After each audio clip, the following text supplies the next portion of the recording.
There are secrets buried beneath the weight of centuries, mysteries so profound they were erased from the collective memory of humanity.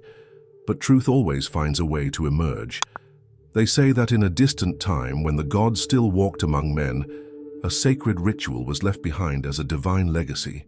This knowledge, hidden and forbidden, had the power to transform the very fabric of reality, to expand the boundaries of consciousness, and unlock the true potential of the human being. The name behind this secret? Hermes Trismegistus, the enigmatic figure who held the keys to the universe. But this ritual didn't disappear by chance. It was erased, hunted down, hidden beneath layers of symbols, parables, and hermetic doctrines. The civilizations that tried to preserve it were destroyed, and those who dared to practice it were silenced. Yet some clues have survived, fragments left behind in the hermetic texts, hidden inscriptions in Egyptian temples, and cryptic symbols found in forbidden manuscripts. What was in that ritual that made such powerful forces want to keep it hidden? Many versions of this story have been told over time. Some speak of Hermes Trismegistus as a great sage. Others connect him directly to Atlantis, describing him as a priest who survived the fall of that lost civilization. What we can say for certain is that he was one of the greatest transmitters of occult knowledge, and his legacy still echoes today in the mysteries of Hermeticism. Whether there is truth at its core, or whether the narrative has been distorted over the centuries, that is a question each seeker must feel within their own heart. If this revelation is real, then the question we must ask is, why was this ritual erased? What did it represent that was so threatening to the established order?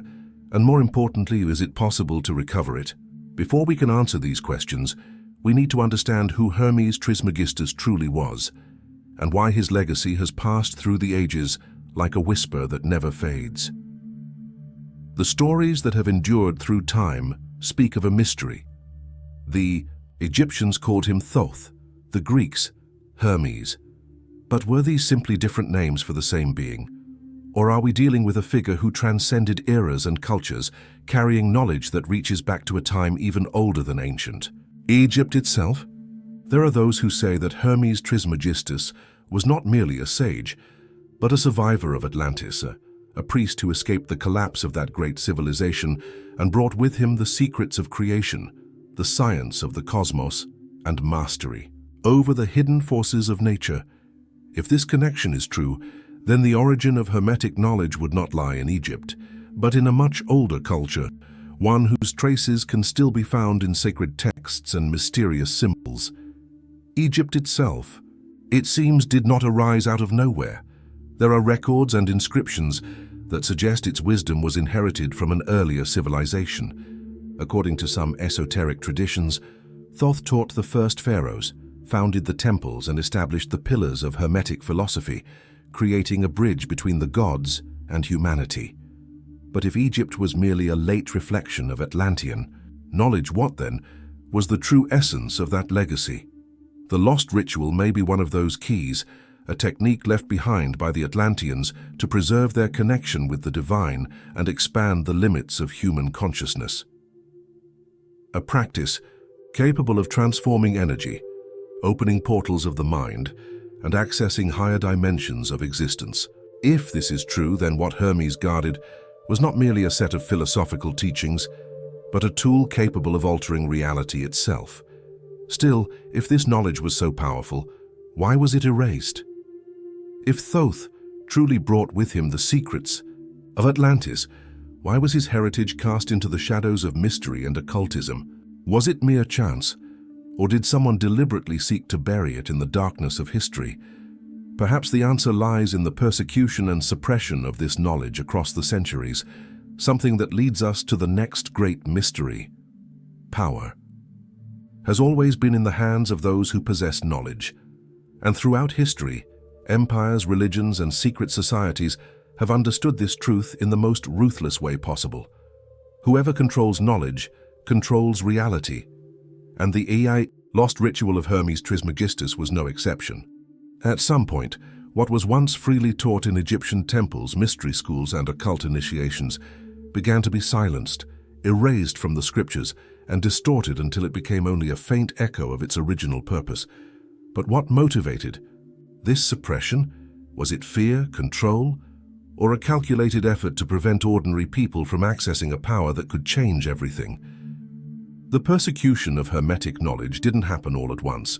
It was a gradual process. In the early centuries of Christianity, for instance, the teachings of Hermes were reinterpreted and in many cases condemned as heresy. Texts that spoke of alchemy, transmutation, and mastery over invisible forces were deemed dangerous and relegated to the shadows.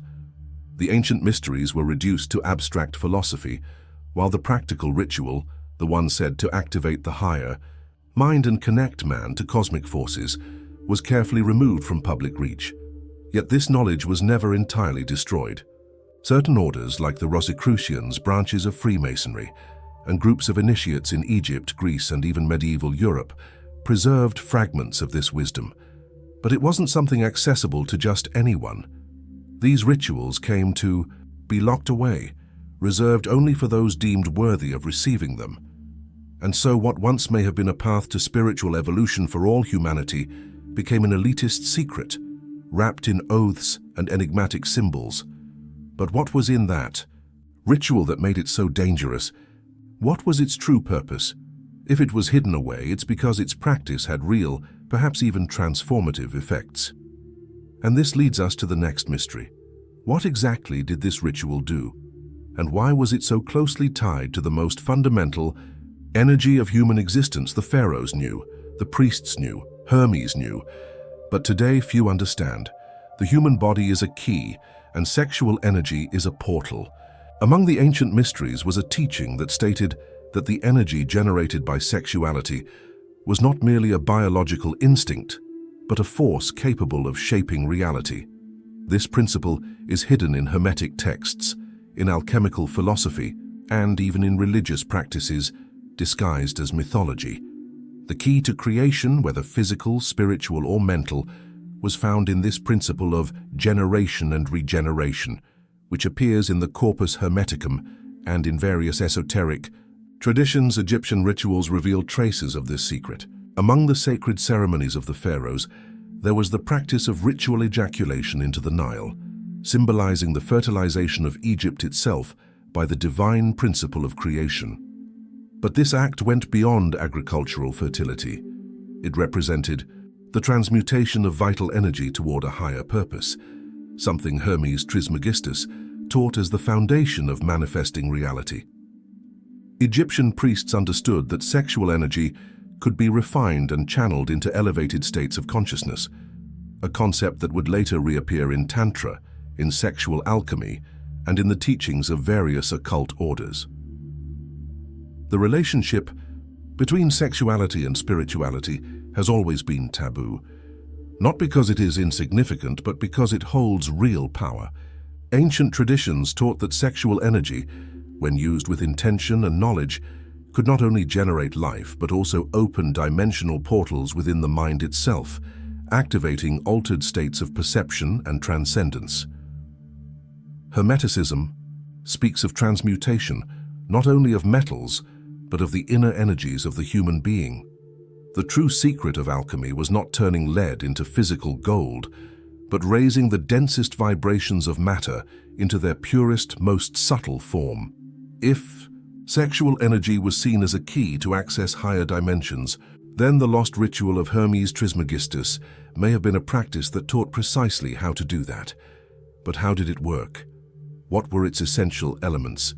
The answer may lie in the precise structure of this ritual, one we are only now beginning to reconstruct. Nothing was done without preparation. Body and mind had to be aligned because the ritual wasn't merely a symbolic act. It was a deep energetic process.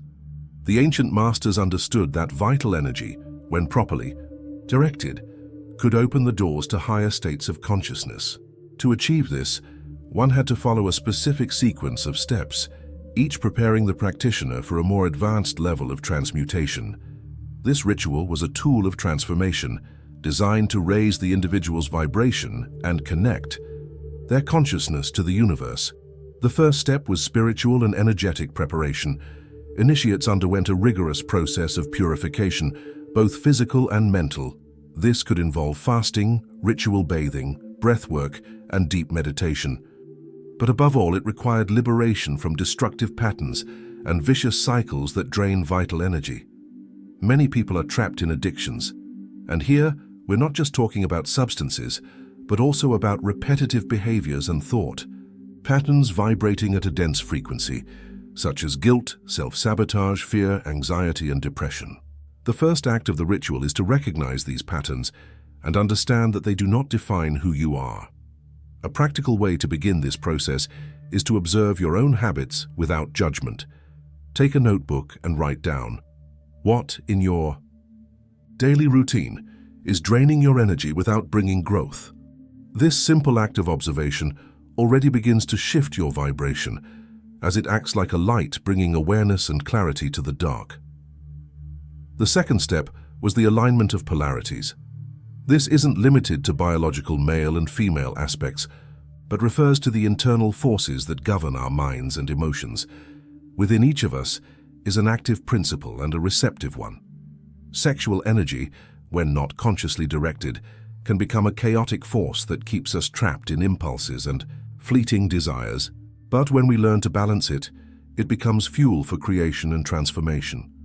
A key practice here is meditation with polarized breathing. Inhale deeply through your nose while counting to 4, hold for 4 seconds, and exhale slowly through your mouth, counting to 8. Feel the energy flowing through your body, and imagine it balancing itself in a continuous stream from the top of your head to the base of your spine.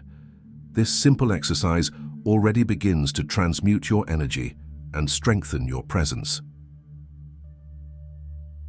The third step was the control and direction of energy. This is where the true key to transmutation lies. Sexual energy is not meant to be denied or repressed, but understood and directed. The secret of the ancient masters was full awareness in the moment this energy arises. In Hermeticism, this is called the refinement of the prima materia, learning to feel this force within you without becoming a slave to it. A powerful practice is, whenever you feel a strong impulse or desire, pause for a moment, take a deep breath and ask yourself, what is this energy trying to show me? Instead of acting on it impulsively, channel this force into something creative.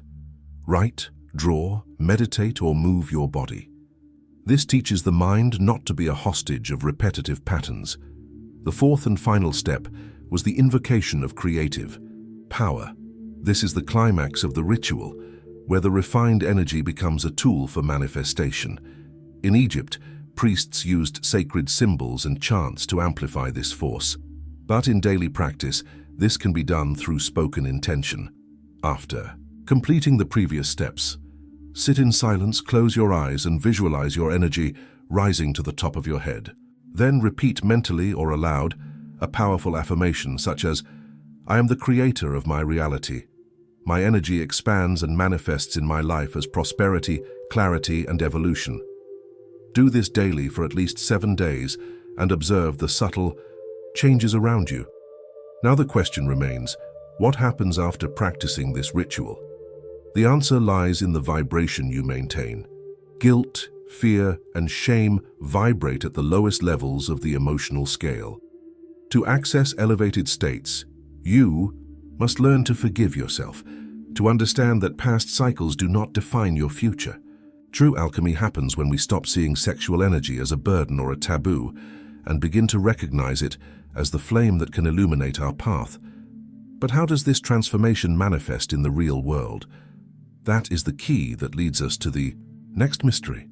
The ancients believed that those who mastered this ritual could transcend ordinary existence. It was not merely a spiritual practice, but a method for accessing hidden dimensions of reality. The body and mind, aligned with cosmic energy, became a portal to experiences beyond ordinary perception. Hermetic texts suggest that this knowledge allowed for altered states of consciousness, where the initiate could receive visions, access ancestral knowledge, and even influence events in the physical world. But was this merely a philosophical concept, or was there an occult science behind these effects? The relationship between energy and manifestation is one of the pillars of the Hermetic tradition. The principle of as above, so below, found in the Emerald Tablet, teaches that what happens in the subtle realm reflects in the material one. This means the energy manipulated during the ritual could be directed to create real, tangible change in reality. Whether in the form of healing, prosperity, or spiritual evolution, the practitioner became a co-creator of their own existence. This concept is present across various spiritual traditions, such as Tantra, alchemy, and even certain teachings of Christian mysticism. But the effects of the ritual didn't stop there. Accounts from ancient masters suggest that by mastering this practice, one could access other planes of existence. Some called it contact with higher intelligences, others described it as astral travel or prophetic visions. In Egypt, priests used similar techniques within the hidden chambers of the pyramids, seeking communion with the gods and receiving revelations that would guide the destiny of entire empires. Consciously directed energy could open mental portals, enabling communication with higher aspects of one's own consciousness. And this brings us to a vital question. If this knowledge was so powerful, why was it hidden? The answer may lie in the fear it provoked. If every individual could manifest their reality, access their own source of power, and transcend the limits imposed by social structures, what then would be the role of the institutions that control humanity? The lost ritual of Hermes Trismegistus was not merely an esoteric secret, it was a direct threat to any system that sought to limit the freedom of the human mind. But the story isn't over. The knowledge may have been erased, but it was not destroyed. The question now is, can this ritual be recovered? Few know it, fewer still understand it. But the lost ritual of Hermes Trismegistus is still alive. For those bold enough to seek it, what was hidden never vanished. It merely camouflaged itself in the lines between Hermetic texts, in the occult symbols of alchemy, and in the esoteric traditions that survived the test of time. But why is this knowledge still considered dangerous? Perhaps because it offers something that systems of power have always sought to control: autonomy. When an individual learns to transform their own energy and direct their consciousness toward a greater purpose, they cease to be manipulated by the chaos of the external world. In today's world, understanding this teaching means more than just recovering ancient knowledge. It means learning how to balance and channel the vital energy within you. The sexual chakra, located at the base of the body, is one of the most powerful energetic centers, and when out of balance, it can lead to emotional instability, impulsiveness, or exhaustion. Yet when harmonized, it becomes an inexhaustible source of creativity, personal magnetism, and manifestation power. The secret that the ancients knew, and that Hermeticism teaches in veiled form, is that this energy can be elevated, refined, and used for far more than physical desire. But how do you maintain this energetic alignment? Practices such as conscious breathing, meditation, and even intentional focus are essential to directing this force. Avoiding energy leaks, whether through addictions or destructive patterns, and replacing them with conscious actions that strengthen the connection between body, mind, and spirit, is the true path of inner alchemy. Hermes taught that the mind governs matter, and this principle applies directly to the mastery of sexual energy. When understood, this force becomes a bridge to higher states of consciousness, allowing the individual to activate their true creative potential. The future of this knowledge depends on those who are ready to receive it. Humanity stands at a pivotal moment, where ancient mysteries are resurfacing, and each of us has the choice to ignore them or integrate them. The lost ritual may have been erased from history, but its principles can still be recovered by those willing to look beyond the obvious, question official narratives, and above all experience within themselves what ancient wisdom already knew. True initiation does not happen in temples or secret societies. It happens within. The question is, are you ready to reclaim this knowledge? Now you know. The lost ritual, erased from history, hidden from the eyes of the world, has been brought back into the light. Hermes Trismegistus did not merely guard a secret. He left a map for those daring enough to seek it. We've explored the connection to Atlantis, the suppression of this knowledge, the transmutation of vital energy, and the true essence of this ancient ritual. What once was only a mystery lost in time is now within your reach. But the question remains, what will you do with this information? If this message has reached you, it was not by chance. You are part of a generation that is reclaiming what was hidden, restoring the wisdom that has crossed the ages. And now I want to know, from where in the United States are you receiving this message, you alchemist of the soul? Comment below. I make a point of reading and responding to every message because this channel is built with you and for you. And now, to continue this journey, watch the video appearing on your end screen. It will expand your awareness even further and take you to another level of understanding. If this video moved you, the next one will surprise you even more. My deepest gratitude to all who were present until now. And remember, the infinite always answers those who dare to ask. See you in the next video.